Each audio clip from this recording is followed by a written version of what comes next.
Hello, hello. Hello, hello. Hi. Hi. All right. We've got a special guest today. First of all, I want to say welcome to Habesha Connection. Thank you. Thank you for having me. Special It's a guest pleasure. all the way from South London. South London, Croydon. All right. Represent. Let's give a big applause for Samrawit. Come on. Thank you. Thank you. Let me drink to that. Drink to that. Cheers, mate. Yeah, cheers. How you been? I've been good, you know. How have you been? Long time. It's been a while. It's been a while. Good, like 7 years. First time I saw you was taking a picture at an event. Yeah. I thought you was a camera woman. That's kind of what I wanted to be back then. But it's a good skill that I've got now, so yeah. Still doing camera? Can people book you for weddings? No, that's not that's not what I do now. But I like having that skill. Like I studied photography, so that's why you saw me at that event.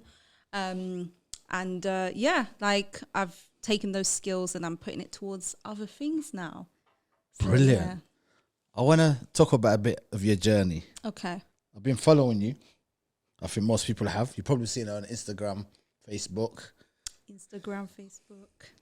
You done something that made me go, wow. Yeah, go on. Right? We're going to talk about hair. Okay. Yeah. Chop up the hair off. Yeah. How? Why? Talk to me. So my hair journey has been going on since like 2016 or 2015. I can't even remember now, but I did the whole big chop. But before that, I literally had done everything you could possibly imagine to my hair. Like I'd cut it myself. I tried to do the Rihanna chop one time. That didn't go well. I bleached it, straightened it. And then the final point for me was relaxing it because I just wanted the what's it called? The permanent like results. Because sometimes I'd go to like a party or a rave and like my hair would be straight here, but my roots would be frizzy. It just looked a bit mad. So I was like, let me relax it, got the permanent results. And then after that, it was like pure damage, you know, like bald patches, everything. Really? So yeah, it was really bad. Like I'd, comb my hair and I'd noticed that this area was gone, that area was gone. So I just, one evening, wasn't feeling like myself like for the past month, and I was fully ready in bed, everything, like ready to go to sleep, but I just couldn't sleep. And I just felt like I'm not me right now. Like this isn't me. Like my hair is just falling out. Let me get up. Like, let me do something about this. Let me So that was the do moment. something drastic. Yeah. So I had a little bit to drink because that was the only thing that was going to give me some courage. I had like a bottle of JD. And I was at uni at the time as well, my second year. And there was no one around me, no one in the house, no one to like question me.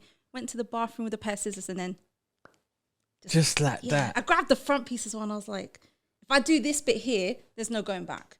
Because like, It's the front bit. it's the front bit. If it's the back, maybe I can style it. So yeah, when I cut it, it was like the best feeling. Having that was my first time having short hair as well, you know? So how short did you cut It was proper short, like if this is my full hair length, I cut that much off, basically. How long it took you to cut the whole hair? Like the whole hair? Probably like 5 minutes. It didn't So you take went long. through. Yeah. And I cut Wow. it short and I was like, okay, it's not short enough. So I had to keep going. That's brave. It was the best shower of my life. Like washing my hair, like feeling the natural texture. Did you feel free or what was it? Yeah, it was very liberating. Like it was scary at first, but like I said, like once I had a little drink, I felt more prepared to do it. And it felt amazing, like being able to like run my fingers through my hair and feel my curly hair. I was like, this is it. But obviously, like when I woke up the next day, That's what I was going to ask you. How did it feel the next day, waking up, oh man, thinking, what have I done? yeah, I'm not gonna lie. I woke up the next day and before I opened my eyes, I started touching my hair. I was like, is it real? Like, did it actually happen? Felt that my hair was gone. It felt nice. Do you know what I mean? Like stroking my hair, it felt nice. But I was really nervous. I had an exam the next day, so I had to actually leave the house. And it was so funny because nobody recognized me. Who was the first person that said to you, wow, what happened? Okay, so I put it on Snapchat, basically. I recorded the sink with all my hair in it. And I didn't open any of the messages because I knew. Did someone call you? Go, hey, have you lost your mind? have you gone loco? What's going on? So I think at the time I was dating this guy, and you know, I actually called him that evening. I said to him, "Listen, I'm not feeling good. I need some support right now. Could you please come over?" He was like, "I'm not feeling good. I need to stay home." And I said to him, "Okay." You know, I didn't really express too much like how bad it was. He didn't come round, so he would have probably like, because his reaction the next day was like, "How short is it?" Like, he was like, I said, "I'm not sending you a picture. You have to come and see me. Like, I'm not going to send you a picture because I'm too scared." Like, I tried to take the right picture. It just wasn't looking right. But he wasn't the first person I saw. The first person I saw was once I got to like my exam. Like, it was all the other students on the course, and people that used to say hi were looking at me like, "Do I know this girl? She looks a bit familiar." Did it make that much of a difference? It did. Really? I was really surprised because I felt like, you know, okay, fair enough. Maybe it's my hair that people were more fixated on. I don't know, but people didn't recognize me. So yeah, I mean, I did it because I had to do it, because at the end of the day, like my hair was terrible and I had to go back to natural. See, this is what I mean. People don't realize how important it is to have that relationship with your hair. And I'm hoping you're going to tell us, because maybe as a man, we don't realize how important it is for the ladies.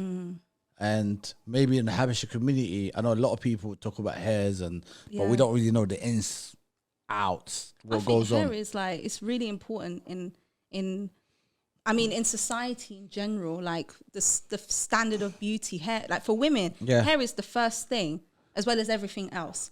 But your hair, there's a lot of standards that we have to kind of keep up with. And that's kind of like my final year dissertation was on like the ideal standard of beauty with women, looking more at millennials, seeing how it affects their buying behavior and if it impacts their self-esteem, which yes, it does.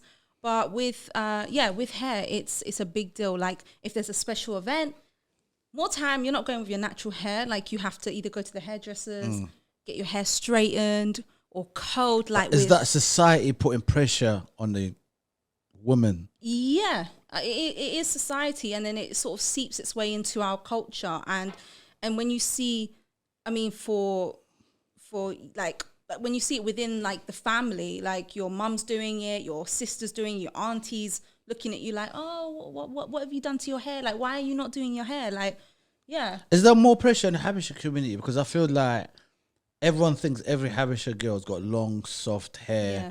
I feel like they get more pressure to have certain type of hair. I mean, or is it just me being a man? No, I think there's how do I even say it? Like in general, hair is a big deal. It's a big deal within society. Society anyway. But I just think in our culture, it's really seeped its way into our culture. Like having straight hair, blonde hair, dyeing your hair blonde. We're seeing it a lot. Like that's kind of like the standard of beauty. It's what makes women feel beautiful. When we look at Habesha movies, a lot of the celebrities on there, their hair is straight. I don't really know a lot of Eritrean celebrities, or like when I don't watch it too often. Yeah, but I've seen a lot of Habesha movies now. They got blonde, green hair, blue hair. Blue hair, wow. Yeah, I've seen a lot of madness. I ain't seen blue hair, but definitely I've seen the one blue hair or red. Red matching with the nail colours and red. Yeah, so I'm like, okay, is this what's going on? I mean, at the end of the day, I'm not saying it doesn't look bad. I'm saying it looks really, really good, but for me, as somebody who's so invested in natural hair care, for someone who's studying natural hair care, it's damaging because you are constantly manipulating your hair. It's not for you. It's not what your hair is supposed to do. Like this, like the way my hair is right now, that is as it is. And what I've got in my hair is natural, organic, plant-based, vegan-based products.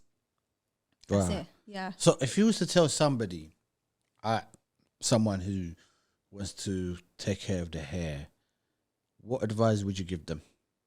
I'd say like the first thing is self-love. Like the reason why I cut my hair off was because the whole straight, it was kind of like this copperish, like brown kind of color. That's not my hair. That's not how my hair is supposed to look. It's damaged. It was proper damage. So the first thing I would say is self-love. Because at the end of the day, we've all got different hair types, you know, and less manipulation, like less, like as natural as it can get. Like this right here is as natural as it can get for me, you know. So I would always say, like, the best bit of advice is learn to love it and find out what it needs. Like, everyone's hair type is different, and the type of products that they need is going to be different.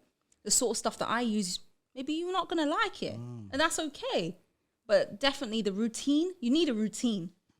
Like, you need a routine. Check. You need a hair routine. I feel like Yeah. people just would look at somebody and they'll check, or they watch social media and they'll buy that product. They didn't even know that works for them. Yeah.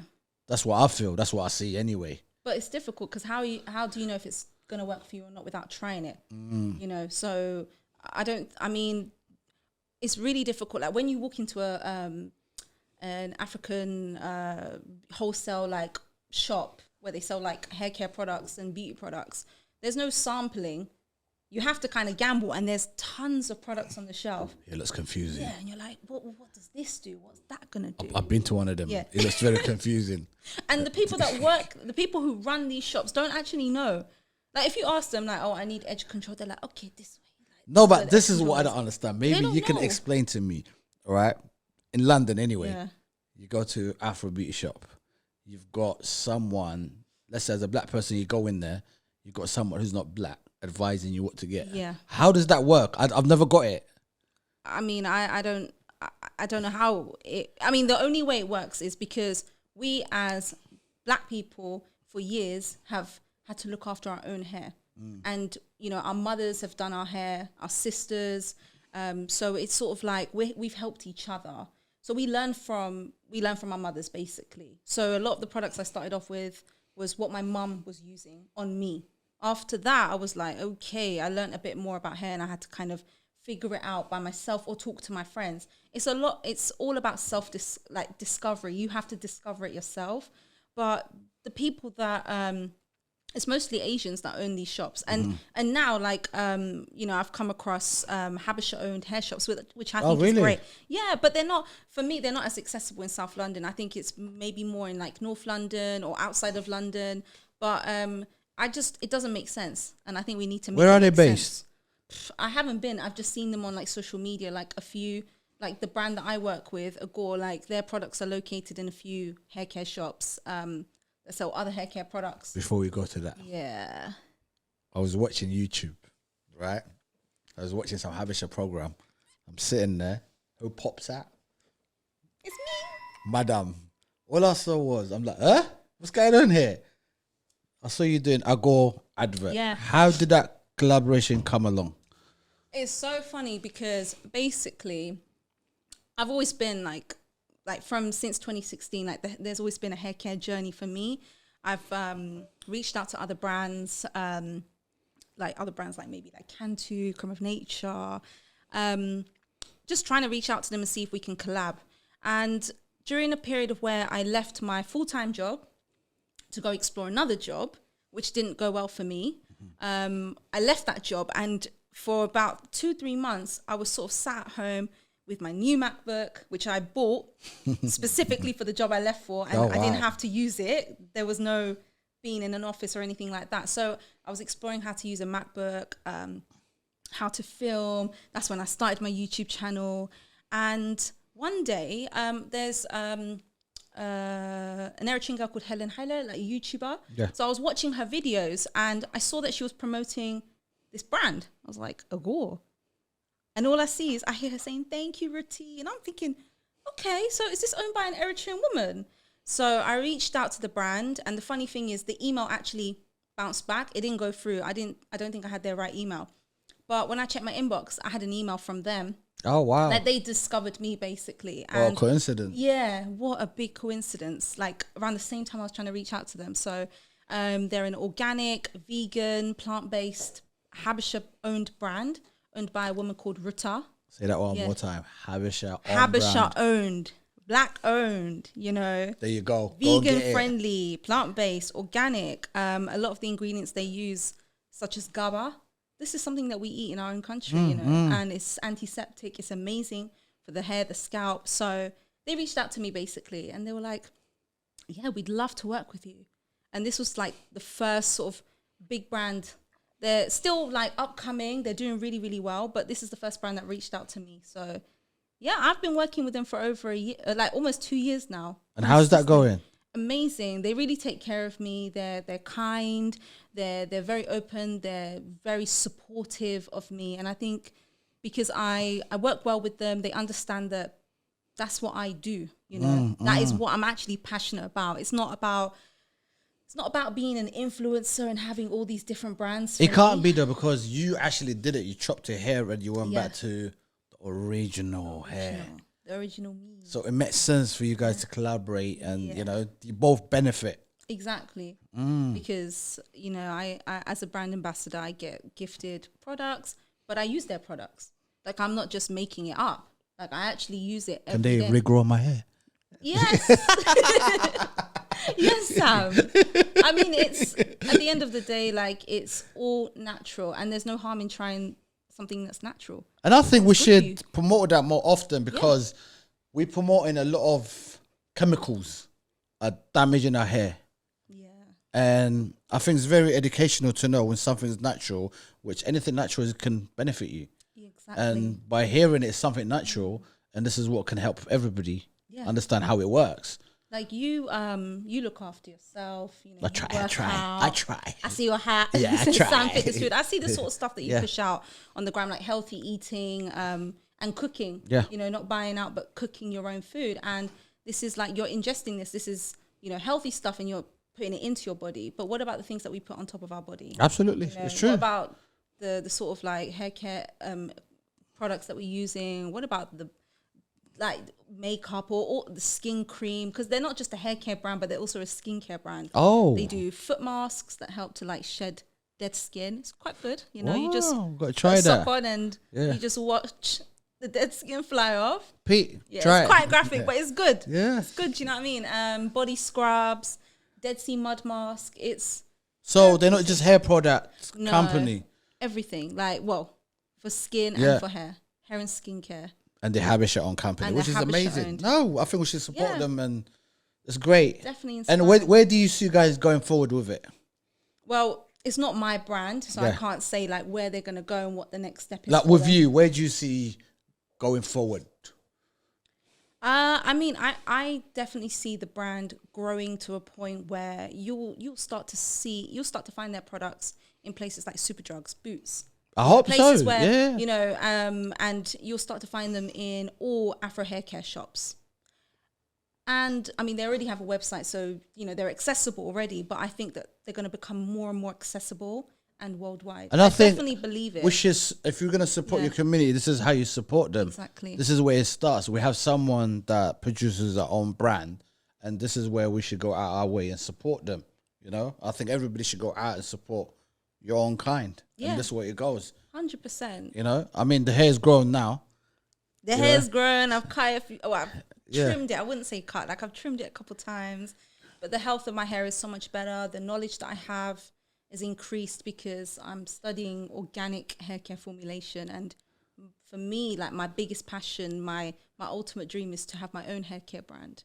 Oh, nice. Nice. Yeah. So what way you want to influence people then? What do you mean? That, do you want to be advisor, or do you want to go out and treat the hairs? What do you want to do with it? I mean, I would love to have like my own hair care line, so I have products that they can buy and use in their own space. But who knows? Like, I think at the moment, because I'm so independent and I'm growing, as I'm experimenting, like I'm studying it, so I'm creating my own products already. I also braid on the side, so I do people's hair. But I would love to create almost like a spa. So they teach you how to create the formula of the products. Yeah. So like the hair, like anything that you use, if it's a hair oil, for instance, like I'm learning how to actually make my own hair oil. I'm studying like hair oils, ingredients and how they work and things like that. That's wicked. Yeah.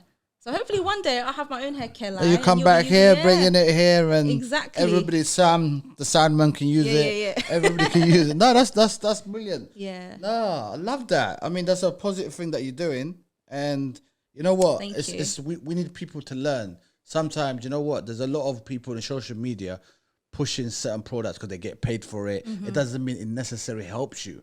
And to hear someone like you is refreshing. Yeah. That actually went out there, cut the hair, went back to the basic. Yeah. Use the right thing, natural, and to see where it's going. Yeah. Like You this know? is the result of all of that. And I think for me, I'm quite lucky. And what's kind of motivated me even more is having somebody that I can relate to, having someone that I can look up to. And like, yes, Agor is a brand of its own, but I'm very close to them and I'm inspired by them.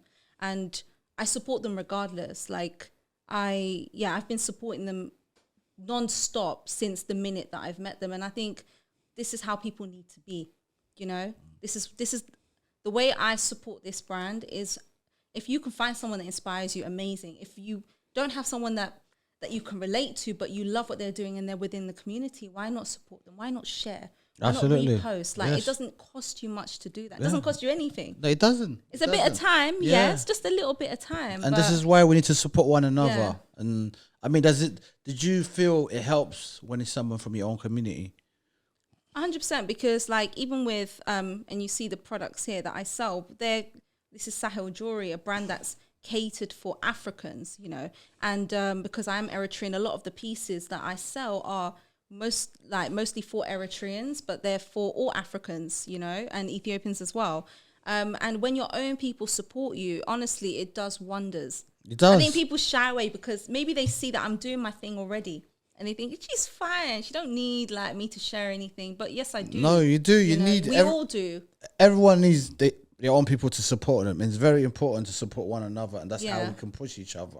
You just mentioned the jewelries we do. We got some of them here. They look amazing. Yes, thank you. They look beautiful. Very How did you come out with going back to the jewelry, and you came out to sell those jewelries? I mean, they look lovely. You got the African one. Yeah. You got the Eritrean, the Ethiopian. Camel. Mescal, you got everything here. I mean, what made you go to that side? Is it part of the makeup with the hair and the jewelry? I have a personal love for jewelry, and I think many years ago I used to see like pictures on Instagram, on Twitter of Habesha people wearing jewelry similar to this, and I used to think, oh my God, like where did they get it from? And a lot of the businesses at the time that were selling stuff like this were based out of the UK, outside of the UK.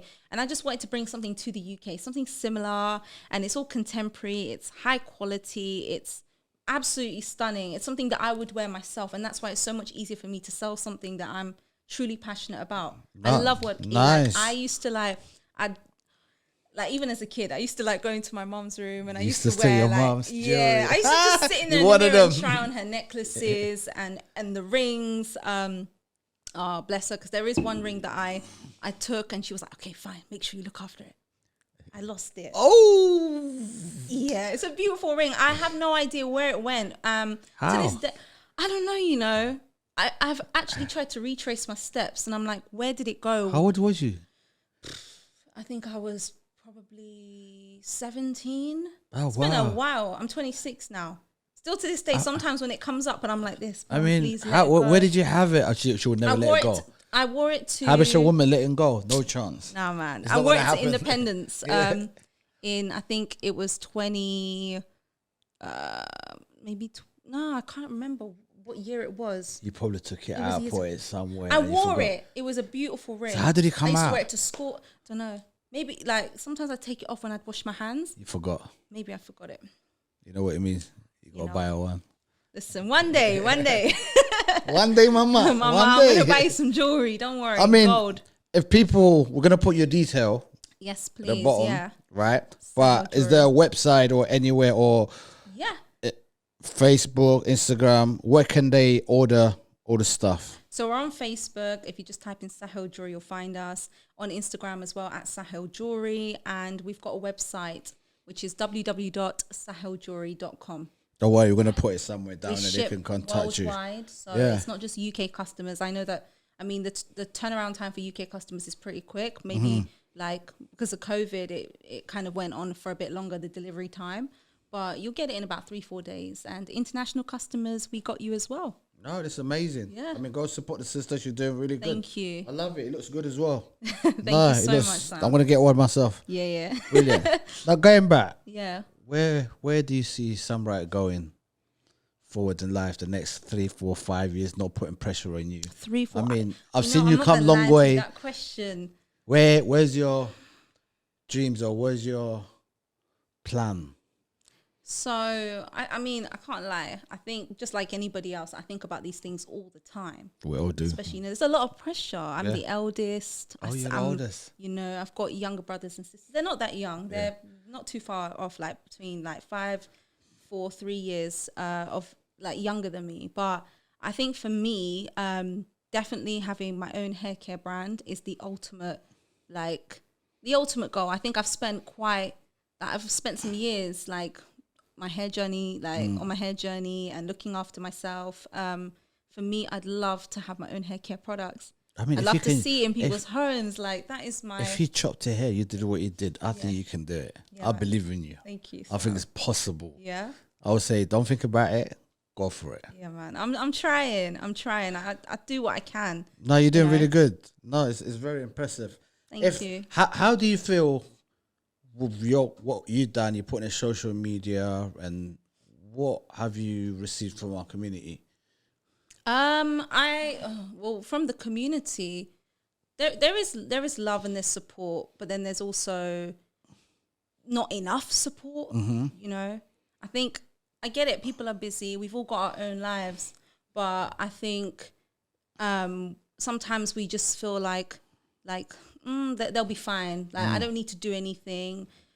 But definitely, I think we need to support each other more. 100%. I think we should vocal that more. Yeah. We need to support one another. It's never enough.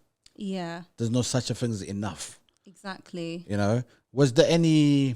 I mean, it cannot be so easy to put in a social media. The whole world is watching you. Yeah. Cutting your hair off and chopping it, and...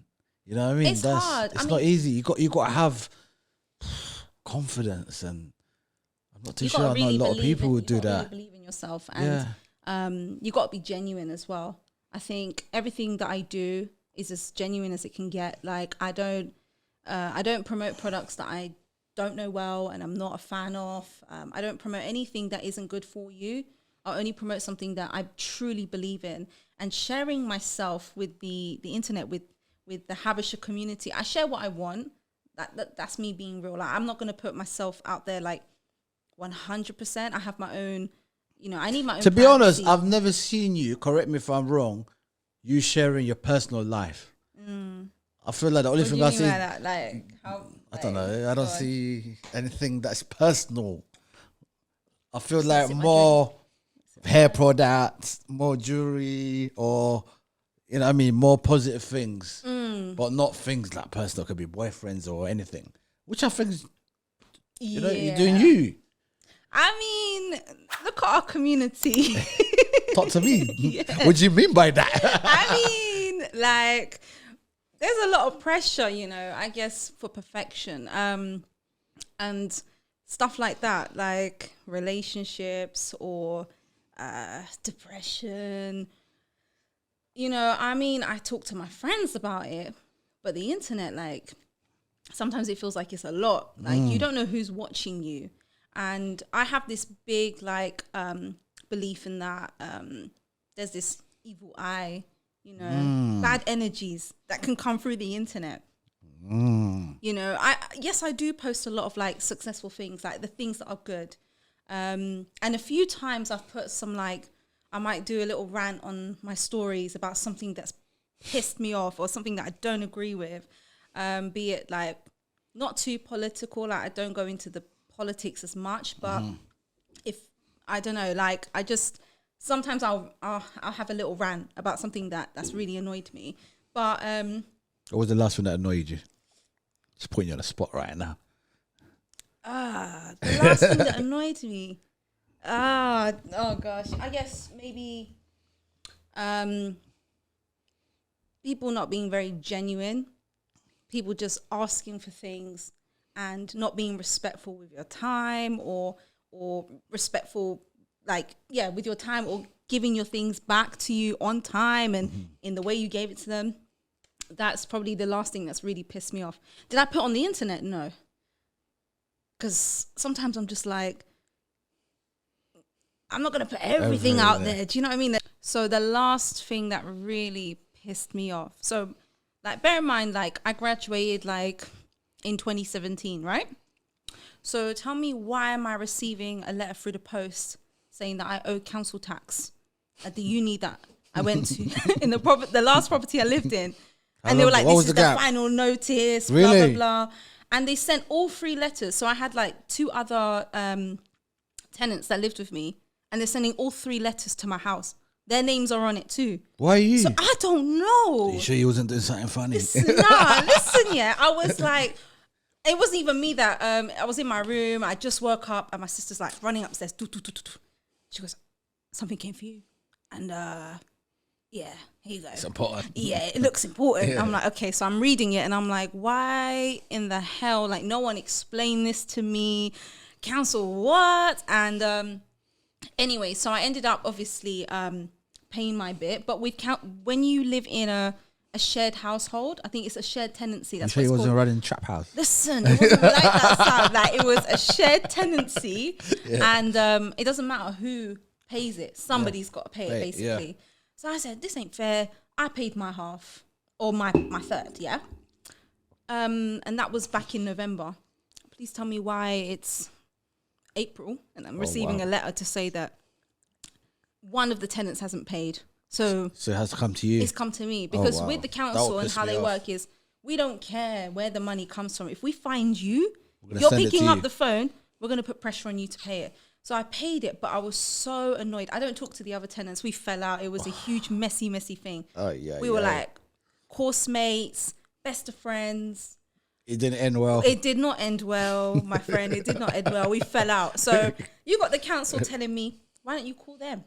Negotiate. I said, there is no negotiation. The pride is holding. I don't talk to them no more. I'm not going to call them and ask them to pay their bit, because they're just going to look at me like, she's stressed. Yeah. She's definitely going to pay it. Anyway, I paid it, and I ranted on my story about it. But the reason why I ranted was to just tell people, listen, be careful who you choose to live with, and make sure you read the contract. Like, shared tenancy, like, it doesn't matter. If one person can't pay the rent, it falls on everybody. Oh, so if it's shared tenancy, so everybody is responsible for that.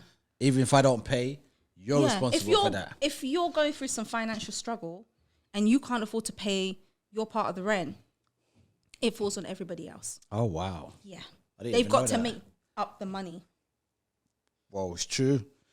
Watch who you share your room with. Watch who you share a house with. Yeah. Be careful in terms of moving out with like your friends, because it doesn't always end well. Yes, you're friends, but when you live together, it's a different type of... Yeah, I don't think I'd ever live with friends. Even my closest best friends, I don't think I'd ever live with them. Yeah, I mean, I've always said that. I mean... I love them, don't get me wrong. You can get on with your friends, but don't mean you can live with them. Yeah.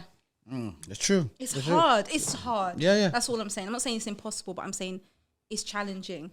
So stressed, you cut the hair off, now you grow your hair back on. You know what I mean? And all of a sudden I got this problem. So yeah, I ranted just to kind of share that and help others and teach them something I didn't know about council tax back then. Obviously now I know about that now. I never thought the council would chase me up after 3 years. Like, are you crazy? Did you have your long hair then? What when you got the letter. Yeah, I was like, it was like a month ago. I was like, are you dumb? I was like, are you dumb? Like, this is mad. You're not going to stress me. I got my hair back. I got my hair back. I'm not cutting it off. I'm all good. Nah, that's funny. Nah, it was annoying. It's brilliant. But in saying that, what are the positive things that you receive through social media for your being an ambassador to Agor, what the journey that you put on social media? What are the positive things that you can share that can benefit our community, would you say? I think the positive thing is obviously people showing love and also like telling you what they think and just sharing support and saying, wow, I think you're doing amazing. Thank you. They're just like, there's some really supportive people. And even whilst I've been at work at my 9-to-5 job, I've had some Habesha customers roll through and I'm just being professional. How can we help you? All of this. And they're like, I know you. You're Samrawit. And I'm just like, oh my God, like this is so weird for me. Like people like already like just knowing, like they've seen me somewhere. They've got a perception of me now and they're meeting me for the first time. And I think in terms of the recognition, it's definitely helped. Like collaborating with a brand like that has really put me out there because it's crazy. The amount of people that have seen those ads is in the millions. I saw it. I was shocked. I mean, I can imagine people at home, and I know you, but people that don't know you, and all of a sudden they see you in the street, or that must be a bit baffling. It's that, you know, like there's obviously the pros and the cons as well, because like I'm a millennial Eritrean woman, like living in the UK. I'm not the typical Habesha girl. Like, you know what I mean? I'm just not. So that many people know me, especially within our community. And it's not even just in the UK. It's worldwide. It's worldwide. It's in Eritrea, Ethiopia, it's Uganda, in YouTube. It's worldwide. Kenya. It's like, there's that part that makes me a little bit like, you know, especially being a woman, like you have to just, you know, be, I don't know what the word is, but you just got to be, is it perfect?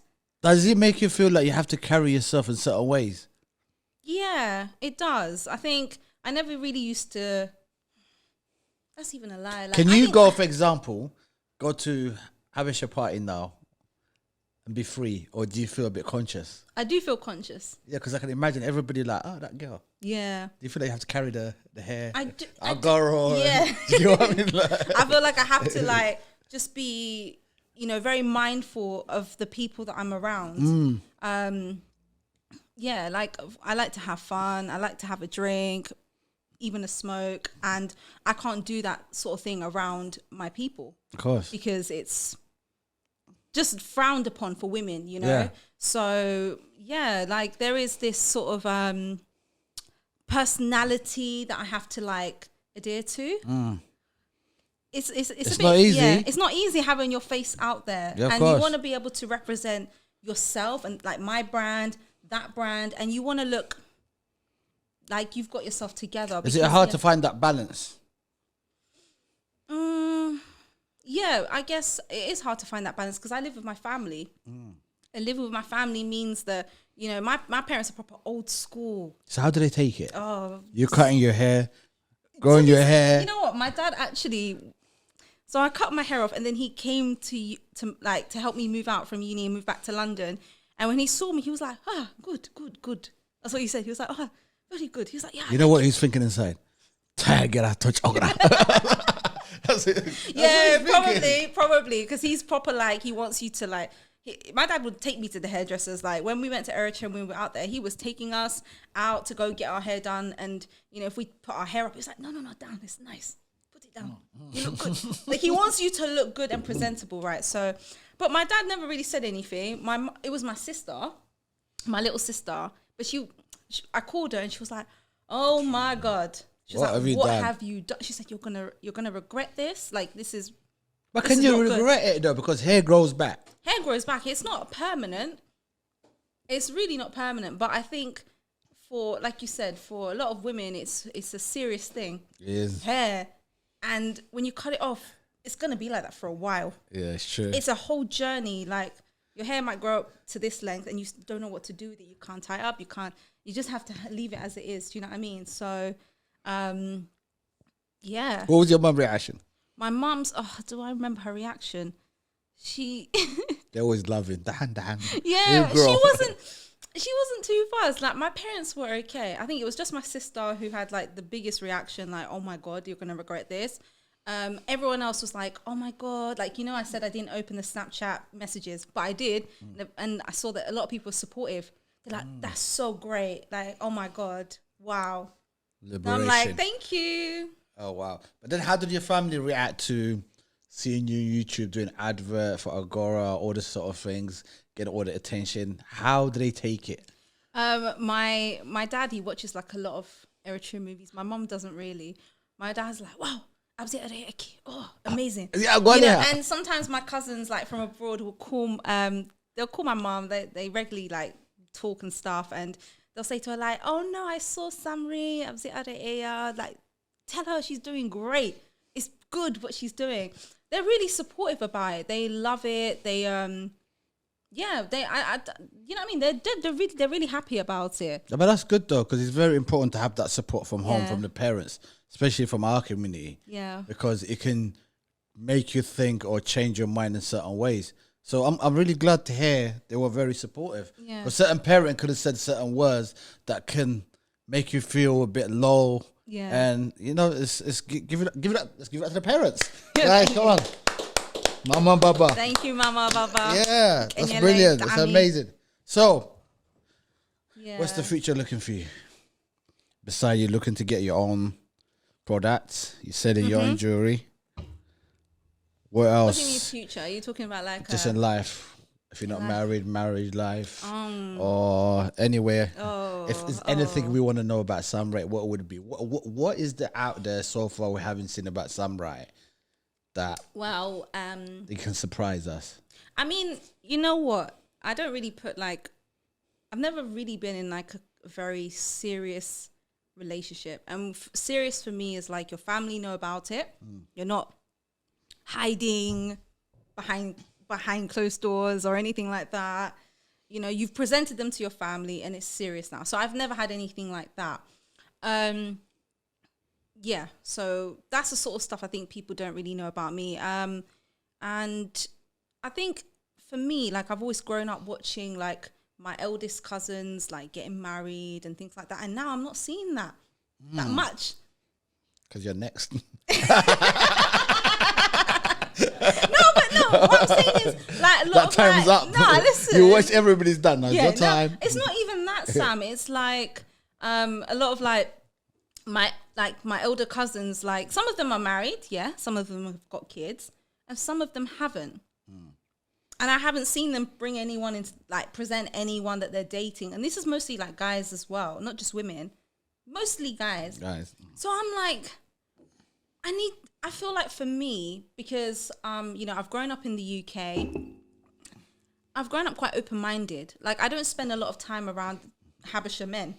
It's mostly like when I'm at work, I'm the only Eritrean girl who works in my store. Yeah, I am.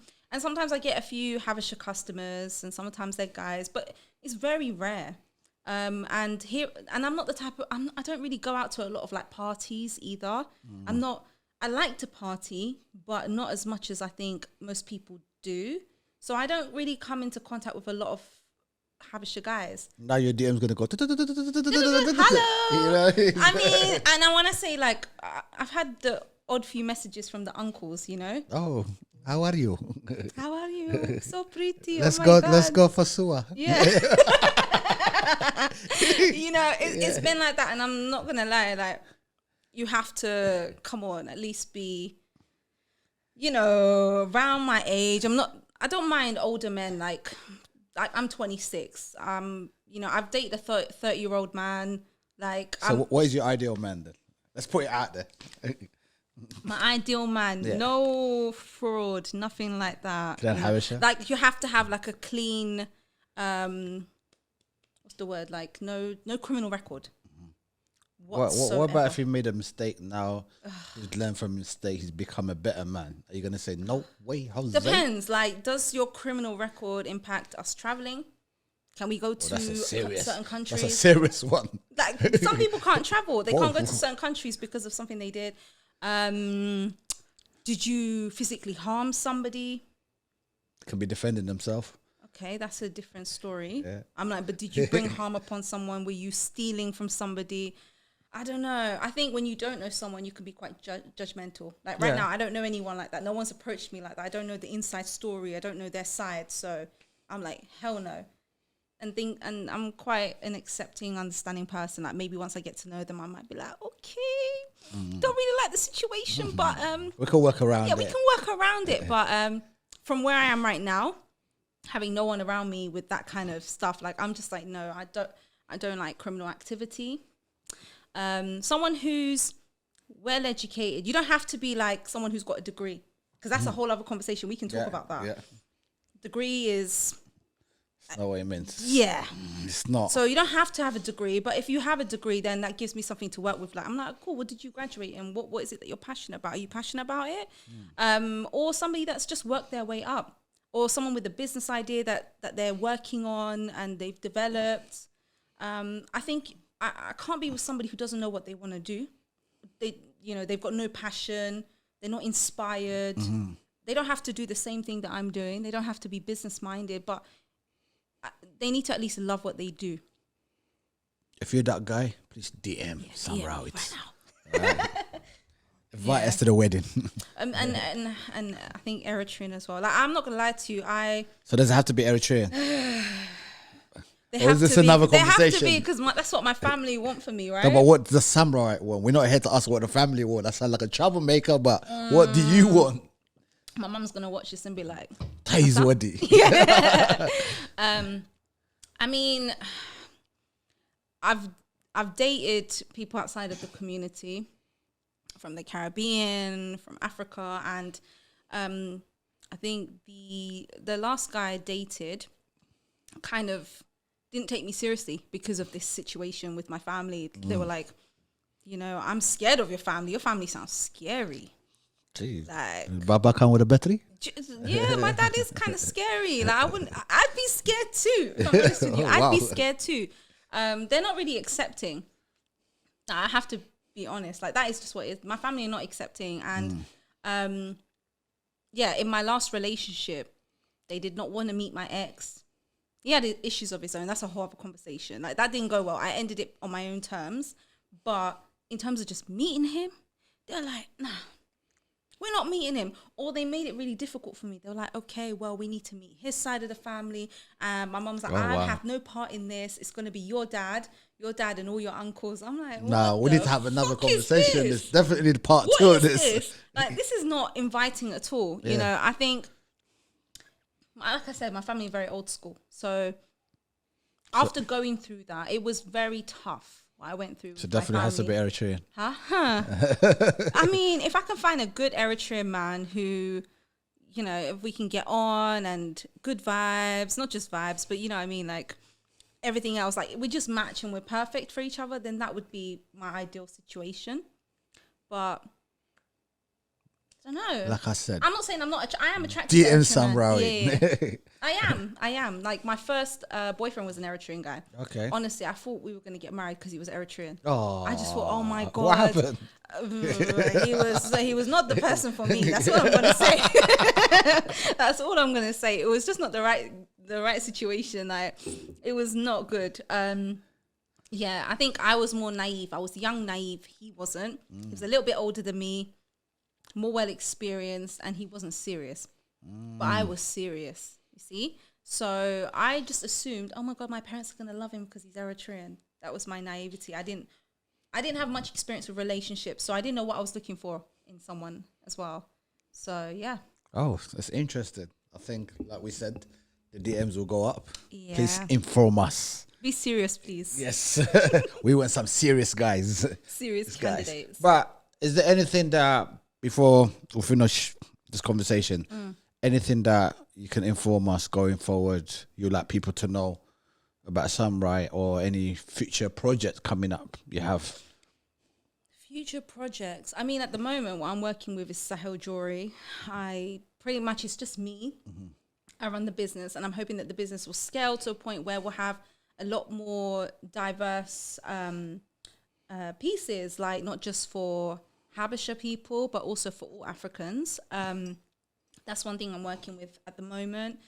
And by next year, I would be finished with my course. So I'm studying. I've already had a year of it. This is the final year. So once I'm finished studying hair care, I'm hoping that I'll be able to bring like the products that I've made to be able to like do, like I mentioned, like a spa sort of thing for my customers. I want to be able to give them a natural hair treatment, like steam their hair and use like organic hair care masks. That's something. I just don't feel like there's a place for that. I've never seen that for Habesha. Yeah. I think that would be a great place to have. Yeah. Especially for the older, the youngers. Exactly. They can have like if it's a Christmas, Mother's Day, like a voucher, you can give it to them. You know? Yeah, hair therapy. Or hair spa. You go. Like, you see that a few hairdressers will have like, they'll have a steamer. And then they'll have the one hair mask that they have. They don't have like a diverse range for different hair types, for different situations, if it's for growth or if it's for something like maybe they've got an itchy scalp or hair loss, things like that. So I want to bring that to the clients that I already have. We believe in you. Thank you, and we definitely Sam. will have you back here, and we know you will have that going. 100%. I mean, I want to thank you. Definitely, we're going to have you back again. Yeah. Because you've got so much thing going on. And please, we appreciate for you taking out your time to be with us. Please give us a round of applause. All right. Samrawit, there's one thing we do in this show before we wrap it up. Okay. With every guest, we ask them if they can choose one Habesha tune. Could be Tigrinya, Amharic, anything that you vibe with. Right? So we want to go out with a bang. What's the one for you? I'd have to say Abraham Aforki, Agor. That's my favorite. That's your favorite tune? Of all time. All time? Yeah. All right. Let's check with our DJ S Boogie. Okay. All right. Okay. We got it.